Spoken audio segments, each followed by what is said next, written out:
പ്രിയമുള്ളവരെ, നമ്മൾ കഴിഞ്ഞ ആഴ്ചയില് ദൈവരാജ്യത്തെ കുറിച്ച് പഠിച്ചു.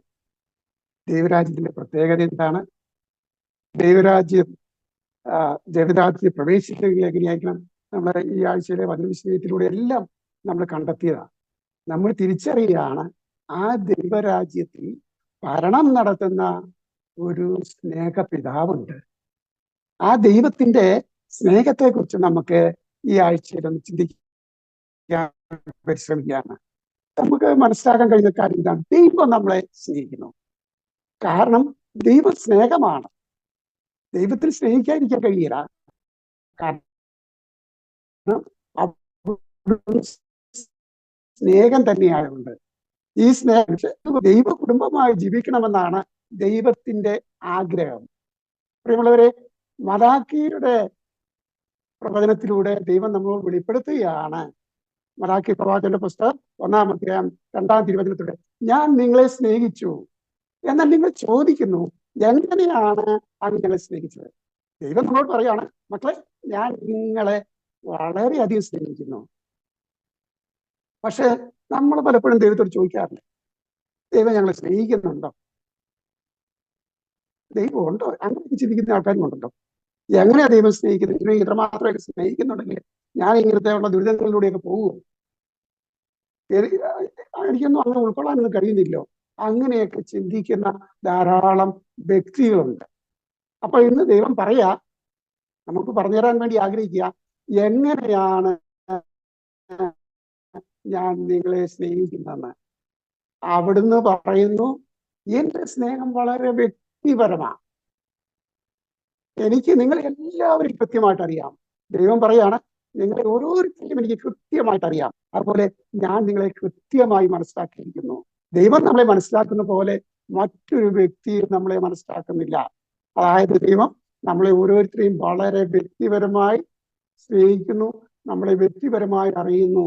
നമ്മുടെ നിറം, നമ്മുടെ സ്വഭാവത്തിന്റെ പ്രത്യേകതകള്, നമ്മൾ എന്തുകൊണ്ട് ഇങ്ങനെയൊക്കെ ആയിത്തീർന്നിരിക്കുന്നു, ഇതെല്ലാം അവിടുത്തേക്ക് വളരെ കൃത്യമായിട്ട് അറിയാം.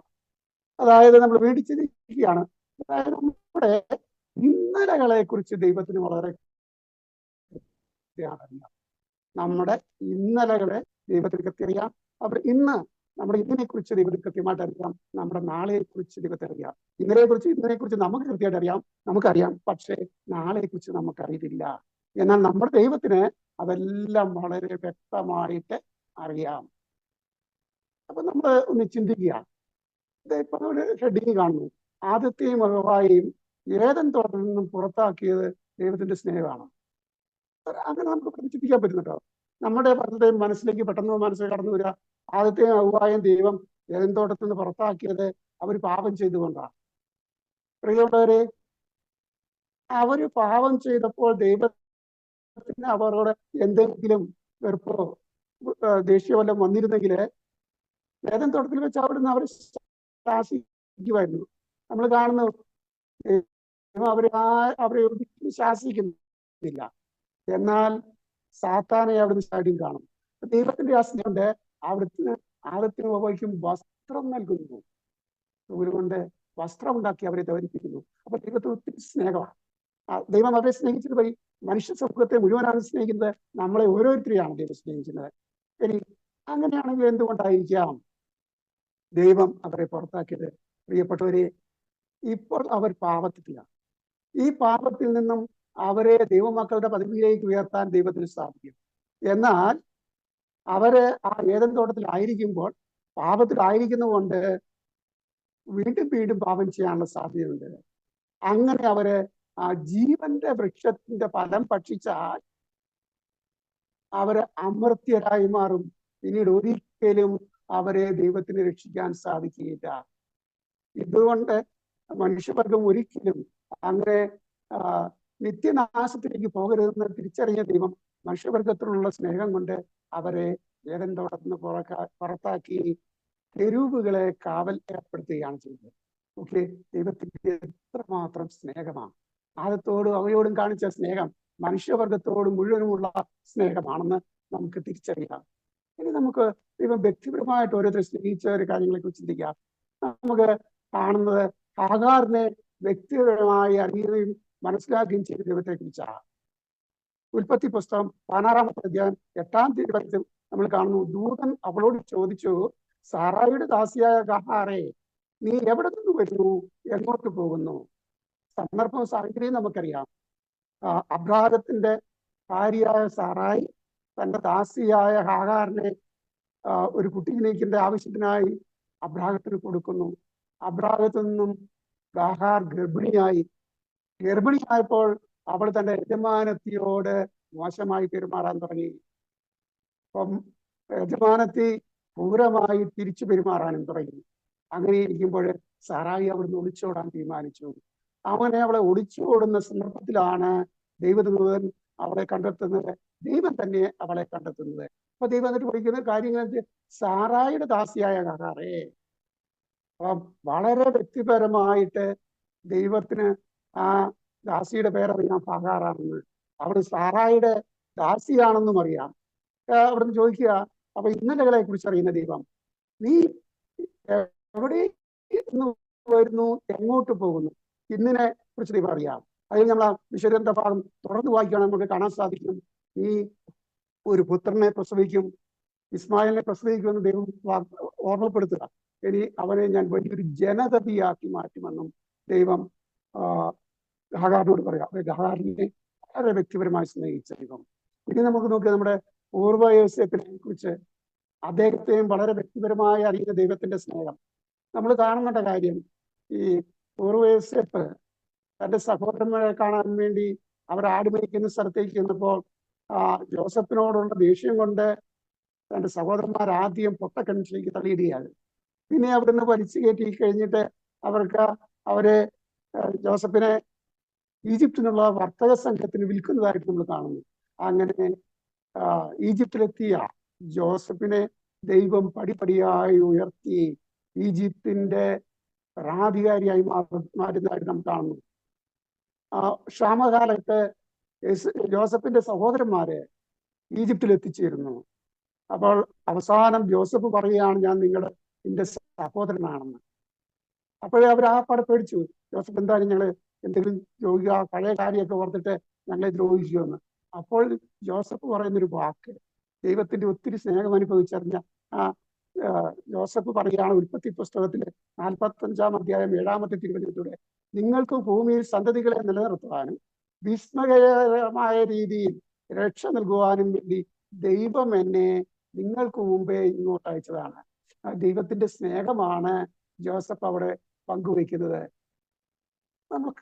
നമ്മൾ ആ മോശയുടെ ജീവിതത്തിലേക്ക് നോക്കി, മോശയെ വളരെ നന്നായി അറിയാവുന്ന ദൈവം, മോശയെ അത്രമാത്രം ആത്മാർത്ഥമായി സ്നേഹിക്കുന്ന ദൈവം, മോശയെ കുറിച്ച് പ്രത്യേക പദ്ധതിയുള്ള ദൈവം മോശയോട് പറയുകയാണ്.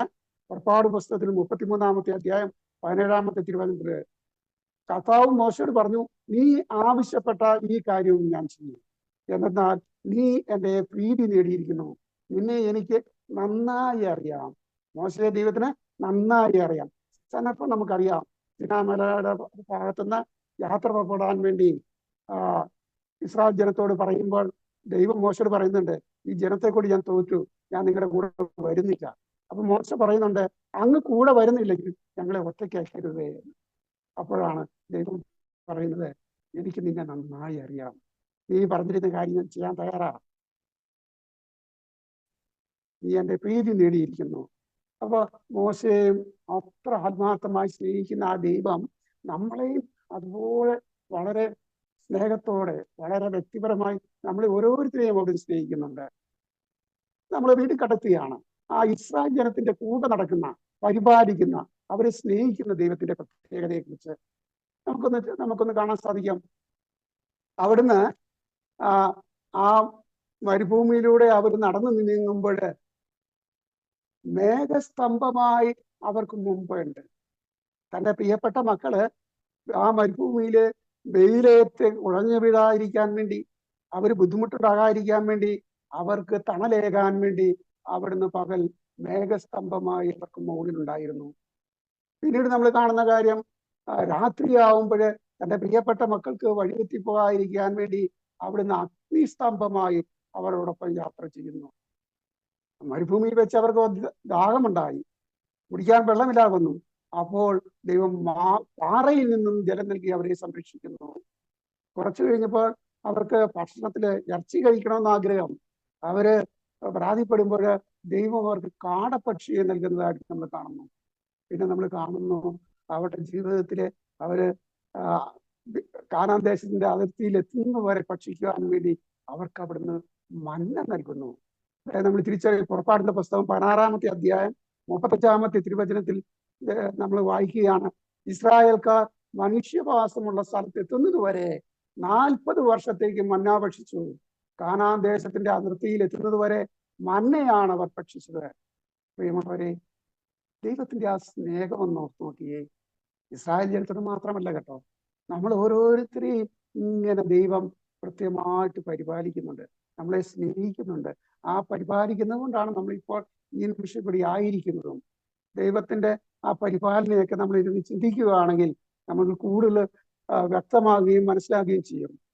ഇനി നമ്മള് ജോഷുവയുടെ ജീവിതത്തെ കുറിച്ച് ചിന്തിക്കുകയും ജോഷുവയുടെ കൂടെ സഞ്ചരിക്കുന്ന ദൈവത്തെ നമ്മൾ കാണുകയാണ്.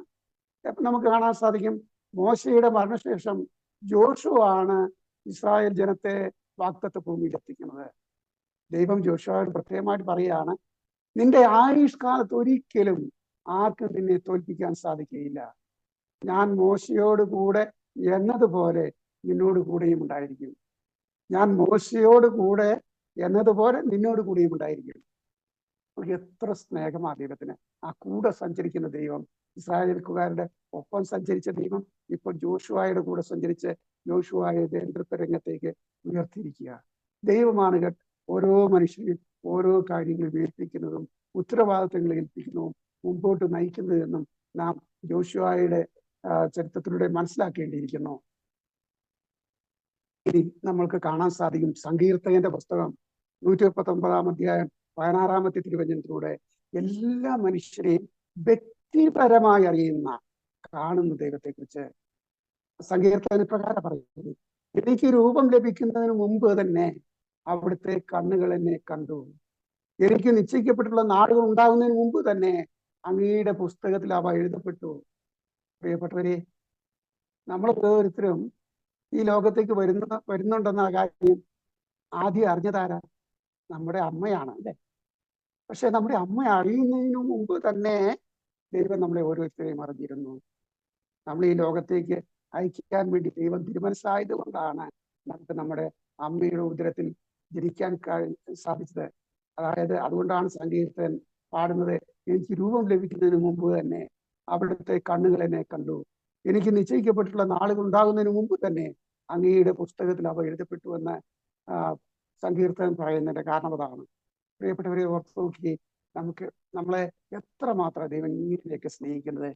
ഇനി യെശയ്യാ പ്രവാചകന്റെ പുസ്തകം 49-ാമത്തെ അധ്യായം 16-ാമത്തെ തിരുവചനത്തിൽ പറയാ, ഇതാ നിന്നെ ഞാൻ എന്റെ ഉള്ളം കയ്യിൽ രേഖപ്പെടുത്തിയിരിക്കുന്നു. തന്റെ ഉള്ളം കയ്യിൽ രേഖപ്പെടുത്താൻ തക്കവിധം നമ്മെ ഓരോരുത്തരും ദൈവം അത്രമാത്രം സ്നേഹിക്കുന്നെന്നാണ്. ഉള്ളം കൈയുടെ പ്രത്യേകത എന്താ? ഉള്ളം കൈയാണ് നമ്മുടെ കണ്ണിനോട് അടുപ്പിച്ച് എപ്പോഴും കാണാൻ സാധിക്കുന്നത്.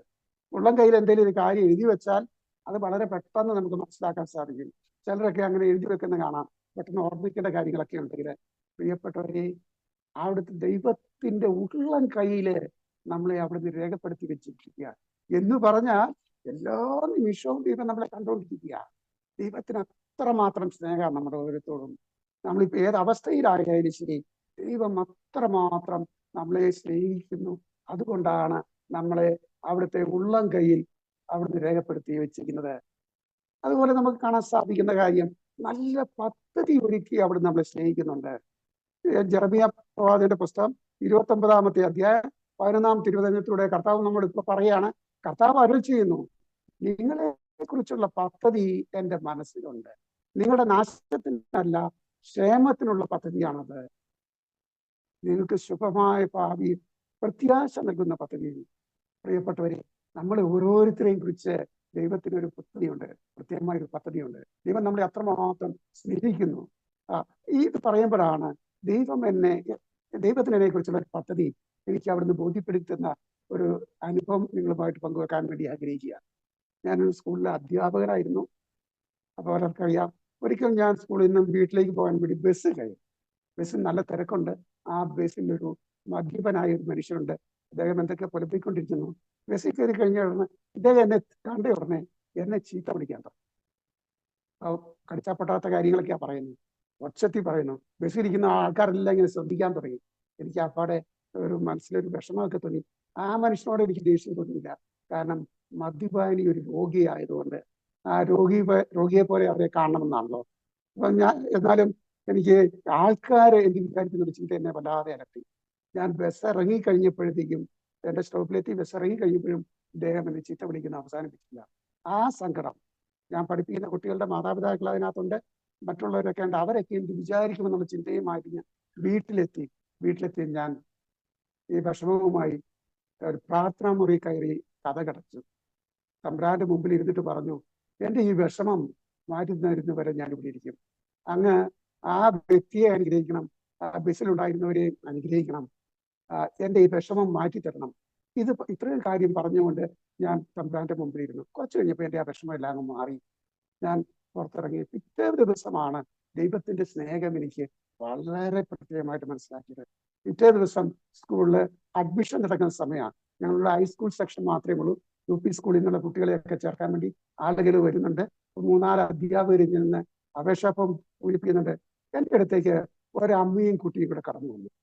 ആ അമ്മയും കുട്ടിയും കൂടെ കടന്നു വന്ന് ആപ്ലിക്കേഷൻ ഫോം എൻ്റെ എടുത്ത് തന്നു. ആ ആപ്ലിക്കേഷൻ ഫോം എടുത്ത് TC, ആ TC നോക്കുമ്പോൾ ചുരുട്ടി കൂട്ടിയിട്ട് TC ആണെന്നിട്ട് അതിനെ നിവർത്തിയെടുത്തതാണ്.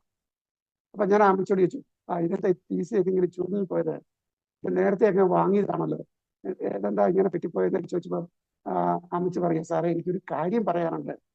വേറെ ആൾക്കാരെ സാറിനോട് ഒറ്റയ്ക്ക് ഒരു കാര്യം പറയാനുണ്ടെന്നാ പറഞ്ഞു. വേറെ ആൾക്കാരോട് ഞാൻ പറഞ്ഞു, കുട്ടിയുടെ അഡ്മിഷൻ കഴിഞ്ഞിട്ട് എൻ്റെ അടുത്തേക്ക് നമുക്ക് സംസാരിക്കാൻ പറഞ്ഞു. അവര് തിരിച്ചു വന്നിട്ട് എന്നോട് പറയാണ്, എൻ്റെ പൊന്നു സാറേ, ഞാനിത് നേരത്തെ TC വാങ്ങിയതാ.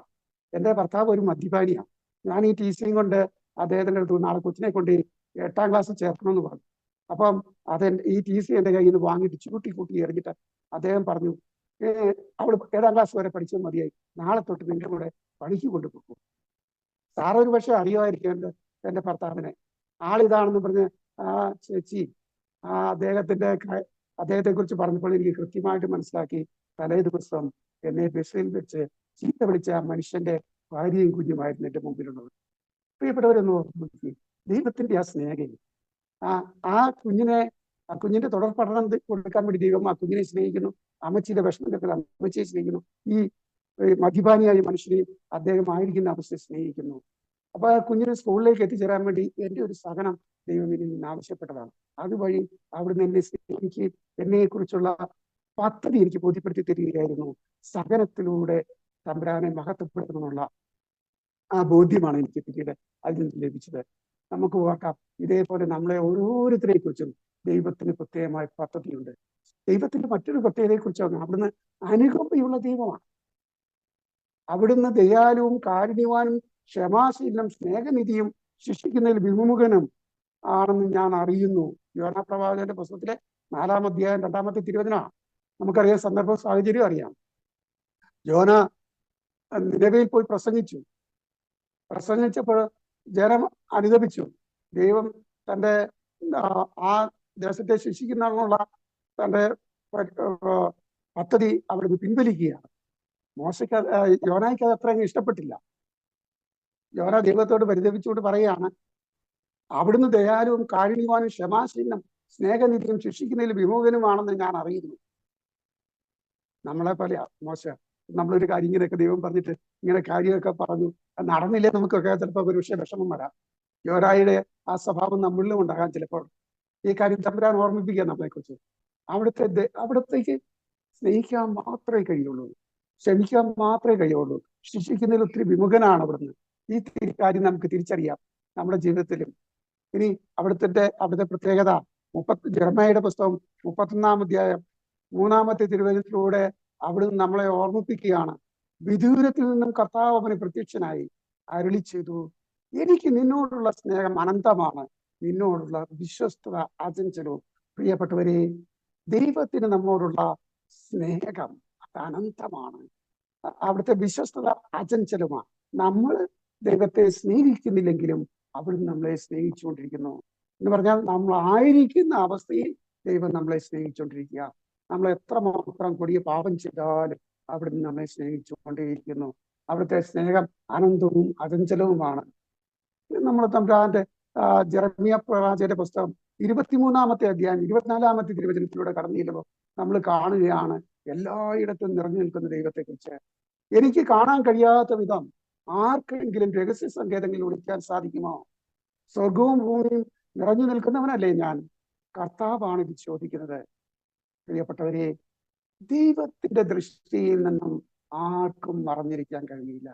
ദൈവം എല്ലാം കാണുന്നു. ദൈവം എല്ലായിടത്തും നിറഞ്ഞിരിക്കുന്നു. നമ്മുടെ ഇപ്പോഴത്തെ നമ്മളിപ്പോ ഇരിക്കുന്ന സ്ഥലം, നമ്മുടെ ഇപ്പോഴത്തെ ശാരീരികാവസ്ഥ, നമ്മളുടെ വിഷമം, നമ്മുടെ ദുരിതങ്ങൾ, ദുഃഖങ്ങൾ, ഇതെല്ലാം അവിടുന്ന് കണ്ടുകൊണ്ടിരിക്കുകയാണ്. ആ കണ്ടുകൊണ്ടിരിക്കുന്ന ദൈവം നമ്മളെ അത്രമാത്രം സ്നേഹിക്കുകയും ചെയ്യുന്നു എന്ന് നമുക്ക് തിരിച്ചറിയാം. ഇനി ആ ദൈവത്തിന്റെ സ്നേഹത്തെക്കുറിച്ച് യെശയ്യാ പ്രവാചകൻ പറയുകയാണ്, അമ്മയെ പോലെ സ്നേഹിക്കുന്ന ഒരു ദൈവമാണ് നമ്മുടെ ദൈവം എന്നാണ്. പ്രിയപ്പെട്ട, ഒരു പരിധിയുടെ നമുക്ക് പറയാൻ പറ്റും, ഒരപ്പനെ പോലെ, ഒരമ്മയെ പോലെ ദൈവം നമ്മളെ സ്നേഹിക്കുക. അമ്മയെ പോലെ സ്നേഹിക്കുന്നതിനെ കുറിച്ച് തമ്പുരാൻ പറയുകയാണ്, മുല കുടിക്കുന്ന കുഞ്ഞിനെ അമ്മയ്ക്ക് മറക്കാനാവുമോ? പുത്രനോട് പെറ്റമ്മ കരുണ കാണിക്കാതിരിക്കുമോ? അവൾ മറന്നാലും ഞാൻ നിന്നെ മറക്കുകയില്ല.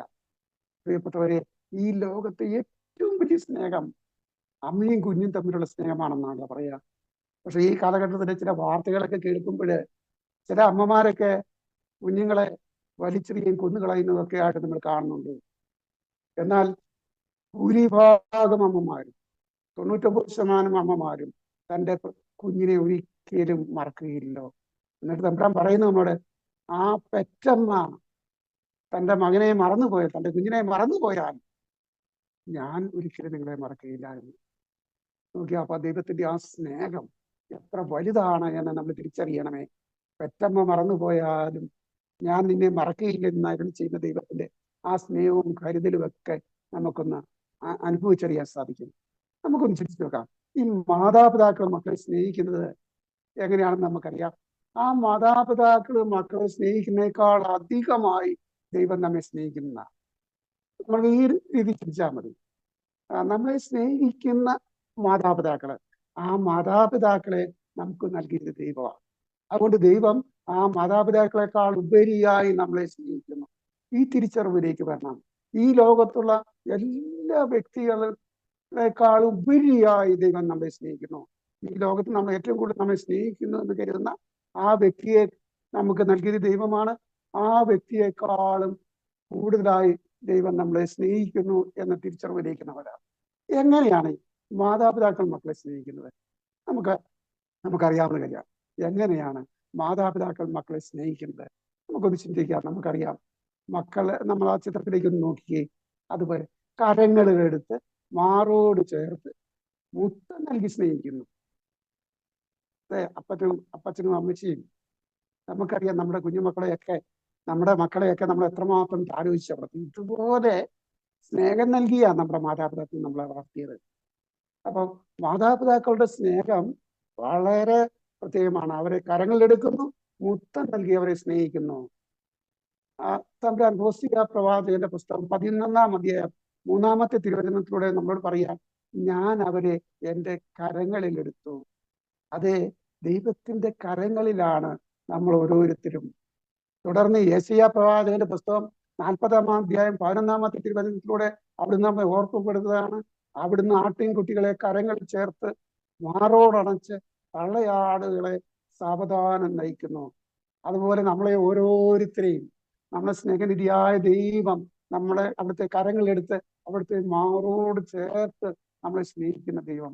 നമ്മൾ വലിയ ദുഃഖങ്ങളും ദുരിതങ്ങളിലൊക്കെ ആയി പോകുമ്പോഴും അവിടുന്ന് നമ്മളെ ഓരോരുത്തരെയും അവിടുത്തെ മാറോട് ചേർത്ത് സ്നേഹിക്കുകയാണ്. അങ്ങനെ അവിടുത്തെ ചെയ്യാൻ കഴിയുള്ളൂ. സ്നേഹിക്കാൻ മാത്രമേ അവിടുത്തെ കഴിയുള്ളൂ. ഇനി നമ്മൾ കാണുന്ന നമ്മൾ മറ്റൊരു കാര്യത്തിൽ കാണുക, സ്വയം നടക്കാൻ കഴിവുള്ളതാകുന്നത് വരെ കൈപിടിച്ച് നടത്തുന്ന സ്നേഹമാണ് മാതാപിതാക്കൾ. നമുക്കറിയാം, നമ്മളൊക്കെ കൊച്ചുകുട്ടികളായിരുന്നപ്പോഴേ നമ്മളെ അപ്പച്ചൻ്റെയും അമ്മച്ചിയുടെയും കൈ പിടിച്ചാണ് നടത്തുന്നത്. നമ്മുടെ മക്കളെയും നമ്മൾ അങ്ങനെ കൈപിടിച്ചാണ് നടത്തുന്നത്. ഇങ്ങനെ സ്വയം നടക്കാൻ കഴിവുള്ളവരാകുന്നത് വരെ മാതാപിതാക്കളുമായി മക്കളെ കൈപിടിച്ച് നടത്തുമ്പോഴേ ദൈവം നമ്മളോട് പറയുകയാണ്, ഹോസിയ പ്രവാചകന്റെ പുസ്തകം 11-ാം അധ്യായം മൂന്നാമത്തെ തിരുവചനത്തിലൂടെ എഫ്രായിമിനെ നടക്കാൻ പഠിപ്പിച്ചത് ഞാനാണ്. പ്രിയപ്പെട്ടവരെ, നമ്മളോട് പറയുകയാണ്, നമ്മളെ ഓരോരുത്തരെയും നടക്കാൻ പഠിപ്പിച്ചത് അവിടുന്നാണ്, ദൈവമാണ്. വീണ്ടും അവിടുന്ന് നമ്മളോട് പറയുന്നു, യെശയ്യാ പ്രവാചകന്റെ പുസ്തകം 30-ാമത്തെ അധ്യായം 21-ാം തിരുവചനത്തിലൂടെ, നീ വലത്തോട്ടോ ഇടത്തോട്ടോ തിരിയുമ്പോൾ നിന്റെ കാതുകളിൽ പിന്നിൽ നിന്നും ഒരു സ്വരം ശ്രവിക്കും, ഇതാണ് വഴി, ഇതിലേ പോവുക. നോക്കി, എഫ്രായിമിനെ നടക്കാൻ പഠിപ്പിച്ച ദൈവം നമ്മളെ വീണ്ടും നമ്മുടെ ജീവിതത്തിൽ നമുക്ക് അനുഭവിക്കാൻ കഴിയുമല്ലോ. നീ വലത്തോട്ടോ ഇടത്തോട്ടോ തിരിയുമ്പോൾ നിന്റെ കാതുകളിൽ പിന്നിൽ നിന്നും ഒരു സ്വരം ശ്രമിക്കും, ഇതാണ് വഴി, ഇതിലേ പോവുക. ദൈവം നമ്മളെ എത്രയോ പ്രാവശ്യം വഴി നടത്തിയിരിക്കുന്നു. ദൈവത്തിന്റെ ഈ സ്വരം നമ്മളെ വഴി നടത്തിയിട്ടില്ലേ? എത്രമാത്രം കരുതലോടും സ്നേഹത്തോടും കൂടിയാ അവിടുന്ന് നമ്മോടൊപ്പം മുമ്പോട്ട് പോയിക്കൊണ്ടിരിക്കുന്നത്, ഇപ്പോഴും സ്നേഹിച്ചു കൊണ്ടിരിക്കുന്നത്. ഇനി നമ്മൾ കാണുന്ന കാര്യം, ഹോസിയ പ്രവാചകന്റെ പുസ്തകം 11-ാം അധ്യായം 4-ാമത്തെ തിരുവചനം, ഞാൻ കുനിഞ്ഞ് അവർക്ക് ഭക്ഷണം നൽകി, ഞാൻ കുനിഞ്ഞ് അവർക്ക് ഭക്ഷണം നൽകി. പ്രിയപ്പെട്ട മാതാപിതാക്കളെ, പ്രിയപ്പെട്ടവരെ, നമുക്കറിയാം, കുഞ്ഞുങ്ങള് സ്വയം ഭക്ഷണം കഴിക്കാൻ കഴിവുള്ളതാകുന്നത് വരെ ഭക്ഷണം വായിൽ വെച്ച് കൊടുത്ത് സ്നേഹിക്കുന്ന ദൈവം. നമ്മളെയൊക്കെ വളർത്താൻ വേണ്ടി നമ്മുടെ മാതാപിതാക്കള് ഭക്ഷണം വാരി തരുമായിരുന്നല്ലോ. ഇന്ന് നമ്മളുണ്ടെങ്കിൽ നമ്മുടെ മക്കൾക്ക് നമ്മളിങ്ങനെ വാരി കൊടുക്കാറില്ലേ? തമ്പുരാൻ പറയുന്നതാണ് ഹോശയ്യാ പ്രവാചകന്റെ പുസ്തകത്തിലെ 11-ാം അധ്യായം 4-ാമത്തെ തിരുവചനത്തിലൂടെ, ഞാൻ കുനിഞ്ഞ് അവർക്ക് ഭക്ഷണം നൽകി. ദൈവമാണ് നമുക്ക് ആവശ്യമായിട്ടുള്ള എല്ലാ കാര്യവും ചെയ്യുന്നത്. ദൈവത്തിന് നമ്മുടെ പ്രത്യേകതകളൊക്കെ അറിയാം. നമ്മുടെ വളർച്ചയ്ക്ക് ആവശ്യമായിട്ടുള്ള കാര്യങ്ങളെല്ലാം, നമ്മുടെ ആത്മീയവും ഭൗതികവുമായ വളർച്ചയ്ക്ക് ആവശ്യമായിട്ടുള്ള കാര്യങ്ങളെല്ലാം അവിടുന്ന് തന്നുകൊണ്ടിരിക്കുകയാണ്. അത്രമാത്രം കരുതലുള്ള ദൈവമാണ് നമുക്കുള്ളത്. നമുക്കൊരു ചിന്ത വരിക, ദൈവം ആരെയാണ് ഏറ്റവും അധികം സ്നേഹിക്കുന്നത്? ഒന്ന് തിരിച്ചു നോക്കി, ദൈവം ആരെയാണ് ഏറ്റവും അധികം സ്നേഹിക്കുന്നത്? നന്മ ചെയ്യുന്നവരെ, അതോ പാപികളെയോ? അതോ പാപത്തിൽ നിന്ന് പിന്തിരിയുന്നവരെയാണോ? ഒരിക്കലും പാപം ചെയ്യാത്തവരെയാണോ? ഒന്ന് ചിന്തിച്ചു നോക്കി, ദൈവം ഏറ്റവും കൂടുതൽ സ്നേഹിക്കുന്ന ആരെയായിരിക്കുന്നു? പലപ്പോഴും നമ്മുടെ മനസ്സിലേക്ക് ചിലപ്പോൾ ഈ ഉത്തരം വരാം, ഒരിക്കലും പാപം ചെയ്യാത്തവരെയാണോ, അല്ലെ നന്മ ചെയ്യുന്നവരെയാണെന്നൊക്കെ, അല്ലെ പാപത്തിൽ നിന്ന് പിന്തിരിയുന്നവരെയാണെന്ന്. എൻ്റെ പ്രിയപ്പെട്ടവരെ, നാം തിരിച്ചറിയണം, ദൈവത്തിന് തിരിച്ചുഭേദമില്ല. നന്മ ചെയ്യുന്നവരെ സ്നേഹിക്കുന്ന പോലെ തന്നെ പാപികളെ സ്നേഹിക്കുന്നു. പാപത്തിൽ നിന്ന് പിന്തിരിയുന്നവരെ പോലെ തന്നെ പാപികളെ അവിടുന്ന് സ്നേഹിക്കുന്നു. ഒരിക്കലും പാപം ചെയ്യാത്തവരെ സ്നേഹിക്കുന്ന പോലെ തന്നെ പാപികളെയും അവിടുന്ന് സ്നേഹിക്കുന്നു. എന്ന് പറഞ്ഞാൽ ദൈവം എല്ലാവരെയും ഒരേപോലെ സ്നേഹിക്കുന്നു. ദൈവത്തിന് തിരിച്ച് ഭേദമില്ലെന്നാണ്. പ്രിയപ്പെട്ടവരെ, നമുക്ക് ഈ തിരിച്ചറിവിലേക്ക് വരാം. അങ്ങനെയാവുമ്പോൾ നമ്മൾ ഒരു പ്രത്യേകമായ അതിന്റെ കൺക്ലൂഷനിലേക്ക് എത്തുക. ദൈവം എന്നെ വ്യക്തിപരമായി വ്യവസ്ഥകളില്ലാതെ ഇപ്പോൾ ഞാൻ ആയിരിക്കുന്ന അവസ്ഥയിൽ സർവശക്തിയോടും കൂടി സ്നേഹിക്കുന്നു. ആ സ്നേഹം ഞാൻ അനുഭവിച്ചറിയണമെന്നും മറ്റുള്ളവരുമായി പങ്കുവച്ച് ജീവിക്കണമെന്നും ദൈവം ആഗ്രഹിക്കുന്നു. പ്രിയപ്പെട്ടവരെ, എന്നെ എന്നുള്ള സ്ഥാനത്ത് നമ്മുടെ പേരെന്ന് വെച്ച് നോക്കിയേ. നമ്മുടെ ഓരോരുത്തരുടെയും പേര് അങ്ങനെ വെച്ച് നമുക്ക് അതൊന്ന് വായിച്ചു നോക്കാം. ഇനി അതല്ല, നമ്മൾ വേറൊരാളോട് പറയുവാണെങ്കിലും, ഉദാഹരണമായിട്ട് ജോസിയേട്ടൻ നമ്മുടെ ഗ്രൂപ്പിലുണ്ടെന്ന് വിചാരിക്കാം, ജോസിയേട്ടനോട് പറയാം, ദൈവം ജോസിയേട്ടനെ വ്യക്തിപരമായി വ്യവസ്ഥകളില്ലാതെ ഇപ്പോൾ ജോസിയേട്ടൻ ആയിരിക്കുന്ന അവസ്ഥയിൽ സർവശക്തിയോടും കൂടി സ്നേഹിക്കുന്നു. ആ സ്നേഹം ജോസിയേട്ടൻ അനുഭവിച്ചറിയണമെന്നും മറ്റുള്ളവരുമായി പങ്കുവെച്ച് ജീവിക്കണമെന്നുമാണ് ദൈവത്തിന്റെ ആഗ്രഹം. പ്രിയപ്പെട്ടവരെ, നമ്മളെ കുറിച്ചും ഇങ്ങനെയൊക്കെ ഒന്ന് ചിന്തിക്കാം. ഇനി ഈ സ്നേഹമൊക്കെ അനുഭവിച്ചറിഞ്ഞിട്ട് ദൈവം ആഗ്രഹിക്കുന്നു ആ സ്നേഹം മുഴുവൻ അനുഭവിച്ചറിയണം നമ്മൾ. ആ സ്നേഹം മറ്റുള്ളവരുമായിട്ട് പങ്കുവെച്ച് ജീവിക്കണമെന്ന്. എവിടെയൊക്കെയാണ് നമുക്ക് ഈ ദൈവത്തിന്റെ സ്നേഹം പങ്കുവെച്ച് ജീവിക്കാൻ സാധിക്കുക? നമുക്കറിയാം, ആദ്യം നമ്മുടെ ഭവനത്തില്, നമ്മുടെ കുടുംബത്തില്, നമ്മുടെ ജോലി സ്ഥലത്ത്, നമ്മുടെ അയൽപക്കങ്ങളില്, നമ്മുടെ സഭയില് നമ്മളുമായിട്ടും ഇടപെടുന്ന ഓരോ വ്യക്തികളുടെയും ജീവിതത്തിലേക്ക് ദൈവത്തിന്റെ ആ സ്നേഹം പകർന്നു നൽകാൻ വേണ്ടി നമുക്ക് സാധിക്കണം. ഈ കാര്യങ്ങളൊക്കെ മനസ്സിലാക്കിയ ഫ്രാൻസിസ് മാർപ്പാപ്പ നാം സോദർ തുതി എന്ന ആ ചാക്രിയ ലേഖനത്തിലൂടെ പറഞ്ഞു വെക്കുകയാണ്, എല്ലാവരും സോദരരാണ്, ഭൂമി പൊതുഭവനമാണ്. നമുക്ക് ഈ കാര്യങ്ങളൊക്കെ മനസ്സിലാക്കിക്കൊണ്ട് ദൈവത്തിന്റെ ആ സ്നേഹം അനുഭവിച്ചറിയാൻ വേണ്ടി പരിശ്രമിക്കാം. നമുക്കൊന്ന് കൈയെല്ലാം കൂപ്പി പിടിച്ച് കണ്ണുകൾ അടച്ച് ഒരു നിമിഷം പ്രാർത്ഥിക്കാം. എന്റെ സ്നേഹനിധിയ, നല്ല ദൈവമേ, അവിടുത്തേക്ക് എത്ര കരുതലാണ്, സ്നേഹമാണ് എനിക്കുള്ളത്, എന്നോടുള്ളത്. തമ്പുരാനെ, ആ സ്നേഹം അതിന്റെ പൂർണ്ണതയിൽ എനിക്ക് അനുഭവിച്ചറിയാൻ കൃപ തരണമേ. ഈ രാത്രി അങ്ങയുടെ മാറോട് ചേർന്ന് കിടന്നുറങ്ങി അവിടുത്തെ സ്നേഹം ഞാൻ ആഴത്തിൽ അനുഭവിക്കട്ടെ. ദൈവമേ, എന്നെ സമൃദ്ധമായി അനുഗ്രഹിക്കണമേ. Thank you. ദൈവം നമ്മളെ ഓരോരുത്തരെയും സമൃദ്ധമായി അനുഗ്രഹിക്കട്ടെ.